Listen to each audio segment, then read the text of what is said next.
bulshada isku keenayo isaga kasbaday kalsoonida dadke kulmiyo ugu rida dhaqaalaha kobce kaalin qaadayo kobka horumarku kor u qaadayo kulmiyeynune kor u qaadayo kulmiyeynune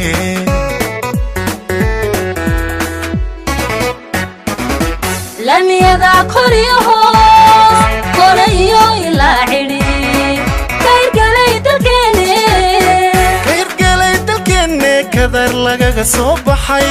kulmiyaa horsadee بسم الله الرحمن الرحيم هذا waxaan ugu mahad celinaa halkan waa aadan abakor meel hayn meel xal meel caafimaad meel hayn markii hore anigoo madax caafimaadka degmada Silxale ah wasiirka caafimaadka ayaan aad ugu mahad celinaa iyo xisbiga kulmiye oo dawladan keenay dawladda aadan abakor oo lahayn meel caafimaad waxa weey wax badan ayuu SMS ka ayuu sameysnaa maanta wuxuu nasiib u yeeshay in maanta la furo oo socdo ololihii xusbiyada waxaan aad iyo aad ugu mahadnaqaynaa sida fiican ee dawadii furitaankii dhagax dhig naloogu ballan qaado la dhagax dhigi doono intaaba waan ugu mahadnaqaynaa waxaan aad iyo aad ugu mahadnaqayaa wasiirka caafimaadka wasiiru dawlaha biyaha inta kale la socotay xildhibaanada madaxda degmada ee Silxale dhammaan marti sharafta kale ka soo qayb gashay halkan waxaan ugu mahadnaqaynaa halkan aynu joogno xogogaal badan baan u ahay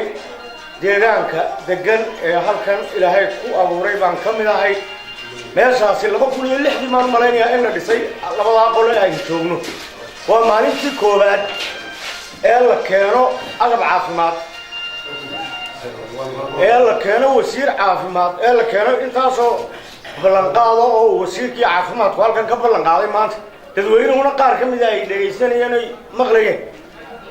xataa wuxuu sheegay ciddii qandaraaska qaadanaysa ee uu ku wareejinayay horta waxaad moodaa magaaladan aadan abakor la idhaa inuu waa cusub u bariyey oo ay iid u tahay baad moodaa sababtoo ah dee dawladduna in badan bay jirtay magaaladuna in badan bay jirtado faa'iidooyinka iminka kasoo muuqmuuqda hore umay jiri jirin laakiin dan walba marun baa la gaadhaa markii alla ilaahay u xukumay ayuun baa la gaadhaa ay timaada dee ceel nin galoon kaaga soo warramayna waa qalfoof baa la yidhi waxaynala hadhay mucaarib mar aynu qaxno mar laynugu qoro xisbi mucaarida oo sidaa hoggaan lagugu hayo mucaarid baynala hadhay dadkuna inuu caqliysto wuxuu kordhaan baa la doonaya الرحمن الرحيم بسم الله الرحمن الرحيم دعاء الله إنه أقبل ضرب محربسيس كي نرام محربية نرام محرنقي ويصير هذا يوسف في شرفت لا وايد كبدو مني هذا الكائنتي سي وناكسناد عن ما جنا ولا يجوا الريه هروب دبدي إيه هذا الدبدي إيه هيان دبدي من الله نقدر مدول بدي أنت في عم بلقى قاطع وحنا أنا بكوخر لنا إياه هدي أتين باش الدجن ورتن هذا أبكر هي النواحي ذا وحنا لينا يا إن إن صمرين حسبية بدن هي ضمن جهورية يقاد نقدر بين دونا بقى صمرين ضحى كل ما هذا شيء هذا أن كتر جيب بيركي حيقة ولا قفة كل كأي إذن تمادو ما أنت واركيسار ويصير هدي ويصير حلي الندي عقاشي مدحدي متعلمينتي إن دير قردكي أنت أصلا عنك وضلنا عنك كنا فاهمين سيدا odayaashii ugu horeeyay oo sheegeen waxaan nahay amaan ka soconaa xusbul xaakimka xusbiga uu hogaaminayo musharaxa Muuse Biixi Cabdi oo wada ogsoontihiin maantana naguma horeysa horena waynu u kulanay midiyaro kaftana ayaan yar dhex marsanayaa oo ah maanta cidda aynu leenahay aynu sharaxno reer wartaadanow markaaynu isasiiga la qaadno aniga ayaa maanta codkayda ka doonaya markaa runta aad ma garanaysaa oo ah dee marade juufadii markaaynu ka tagno codagalo aynu ka tagno Abubakar Muuse ka tagno juufadii markaa waxaan leeyahay runtii wanaaggaa samayseen cuqaal iyo wasiir iyo odayaalba iyo haweenweynaaba waanu aragnaa waananu idiin soo dhawaynaynaa waananu idinku hambalyaynaynaa wasalaamu calaykum waraxmatullahi MCH kan oo 2006 baa la dhisay waa muddo aad u dheer intaa may suurtagelin wuxuu u xanibnaa dawooyinka lagu furi lahaa iyo shaqaalaha ilaahun baa qadaray maanta anigu shalay baan joogay may hirgelin maanta la qadaray taas horta waa ta xisbiga anigu haddaan iska hadla shakhsi ahaan xukuumadda kamaba dhaco dadka qaar baa idhaahda waraa kileeriya muxuu doonayaa anigu sidii Xuseen Roble maba dhaco xukuumadda kama dhaco xisbigay noqotay xisbul xaakim kaasaan wadnaa waanan codkiisa la doonayaa ninka codka doonaya musharaxi waa nin deegaankan u dhashay waa albaabkii uu ka gelaya ciidagal ayaa halkana taasina waa taa ree aadan bokorna kala tegi meelna caawana waanu idinla joogaynaa haddii ilaahay idhaho hoosna waynu wada hadlaynaa ilaa hoosna waynu wada hadlaynaa waxa aanu taageero u doonaynaa xusbigaas oo ma taageero waqtiga intaa leegna sugayay ee cadceedda noo taagnayna soo dhaweynayay warta aadan bokor aad baan idin salaamaya assalaamu calaykum waraxmatullaahi wabarakaatu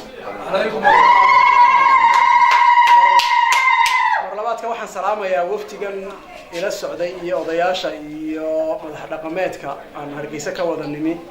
ee waqtigoodii iyaguna u soo huray inay idin yimaadaan ay xaaladiina ogaadaan waxay idinla qabsadaan nin walba dantiisii uga soo kacayna waan u mahadnaqayaa waan salaamiin assalaamu calaykum waraxmatullaahi wabarakaatu reer aadan abukaro caawaynu isu dambayn doonaa waynu wada hadli doonaa waqti badanna waynu qaadan doonaa rag iyo dumarba laba kalmadood baan anigu kusoo gabagabeynayaa hawshan aan u soconno mid weeyaane mid waa ta xisbiga midna waa ta dawladda aan maanta ka tirsanahay waxaan isleeyahay dadka qaar waxay leeyihiin war waxaas ag jooga labadii wasiire reerka ahaa kii hore iyo kii dambe bedelay caadada Soomaalidana waxaynu ku naqaanay ninka marka meel laga bedelo wasiir cusub bedelo inuu ama xisbiga kala tago ama dalkaba uga tago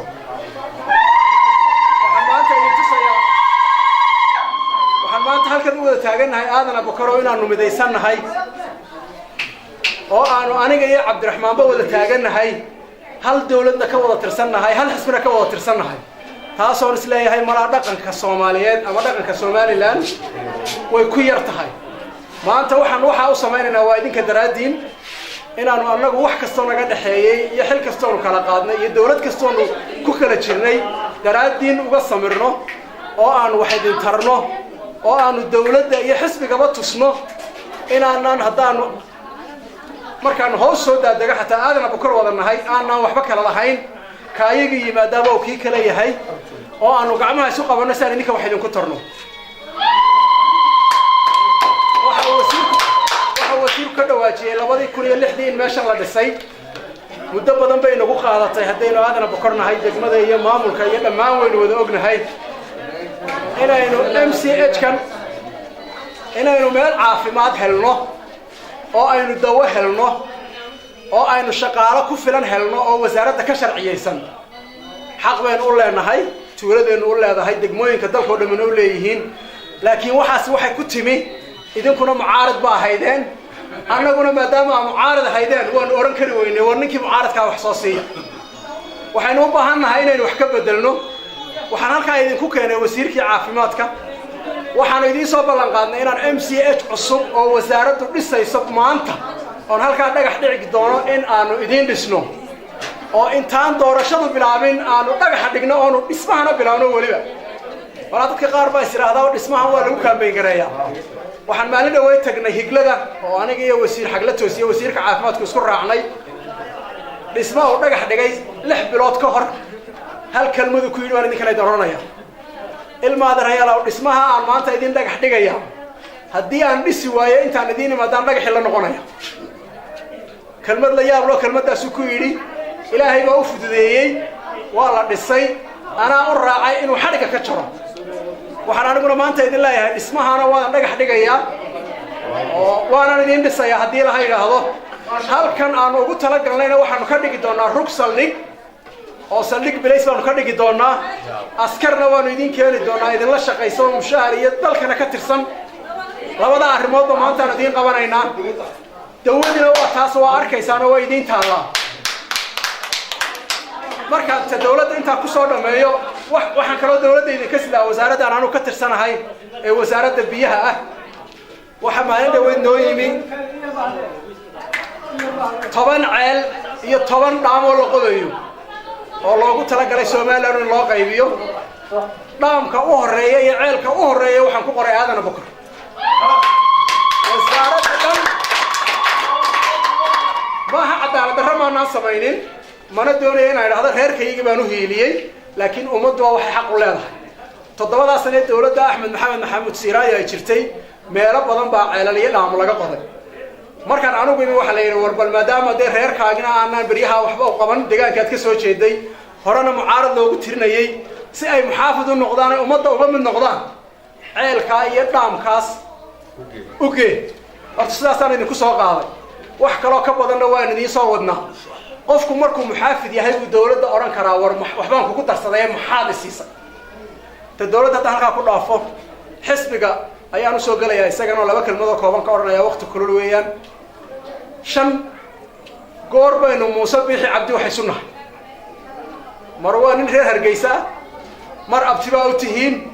mar meeshu ka dagaalamayay ee dalka ka xoreeyay waa guriyihiina mar jaar baynu noo geelooda iyo geelina isgaara marna xaq uu idinku leeyahay oo waa ninkii jabhadda ahaayo inamadeena iyo cid walba la dagaalamayay waxaan kaloo ku darayaa aqoonta uu idin leeyahay 5 arrimoodba waxaan doonayaa inaad codka ku siisaan oo doorataan ta kale xisbigu waa xisbul xaakimkii waxaan aynu ka sheekeynaynaa ee khayraada ama mashaariica aynu doonayno inaynu fulino waa ninka aanu ugu talagalnay inaanu kala xisaabtano ee uu sii wado waxaanu ku hortagnay oo uu noogu yimi isagoo keligii xataa ilmaadeeradii inay soo raacaan aanu diidnay de waa kuwa aqaashayna joogtay 70 ama 80 nin oo Abukar Muuse oo aan hal qof naga maqnayn si weyn baan u wada hadalnay si gaarana waan u wada hadalnay waxay nimankii meesha joogay ee Hargeysa deegaanka Hargeysa ee walaaladana ciida galay ama ummadda kale leeyihiin Muuse haddaad dhacdana abtiyaasha baa ku riday haddaad soo baxdana Soomaaliland oo dhan baa ku soo saartay taasi waxaan isleeyahay waa xaqiiq dhab ah waxay ku noqonaysaa sanadkan doorashadu tii hore kala noqon mayso ama lagu noqonayay ama aan la ogeyn meesha laga codeynayo inta cod ee Aadan Abukar taalo maanta aniga Muuse waan ognahay marka doorashadu dhamaato inta cod ee kulmiye iyo Muuse Biixi u codeysana waan ogaanayna hadhow waxaynu ku wada hadli lahayn ilmaadeerayaal ayaan imika way is-eersanin haddaynu ummadda inaga reebaysaan anigana shaarka iga saaraysaan cuqaashiinana ceebeynaysaan idinkay gacantiina ku xidhantay waxaynu qabsan lahayn iyo waxa aynu haysanaa waa kala laba waa nimaan isagu maanta waxba haynin oo gacanta waxba ugu jirno mucaarad hadduu ku yiraahdo 200 wasaaradood baan wasiirkaaga dhigaya 100 ceel baan ku qodaya laami iyo jannan dhulkan dardarinaya de horta waxa ma haytaa ogaada xisbigay aanu la ka tirsanahay kulmiye dawladda iyadu waxaan hubin idin sheegi mayno cod beenana idinka dooni mayno waxaan idinka doonaynaa 5 arrimood aan idin sheegay inaa Muuse ugu codeysaan nagula xisaabtantaan idinkiyo annaga noo timaadona tirahaan war cod inta leeg baanu idin siinay maxaa noo haysan cidda inay daba galaan ay Abukar Muuse ardaayadiisa u ololeeyaan ay yiraahaan codka nasiya Axmed Siyaad wuxuu yiri anoo jifadii idinka doonaya maaha cidda codka laga doonaya 3 ardaay Abukar Muuse inay keenaan waa idinka Aadan Abukar yeynaan isku dhudhuumanin booskii ugu sareeyay Abukar Muuse aniga ku fadhiya booskii labaadna Maxamed Iid baa ku fadhiya cidda wax laga doonaya waa inaga hoos baynu wada hadlaynaa dib la isugu gaban maayo codkeenana waynu arkaynaa kulmiya bulshada isku keenayo isaga kasbaday kalsoonida dadka kulmiya ugu ridda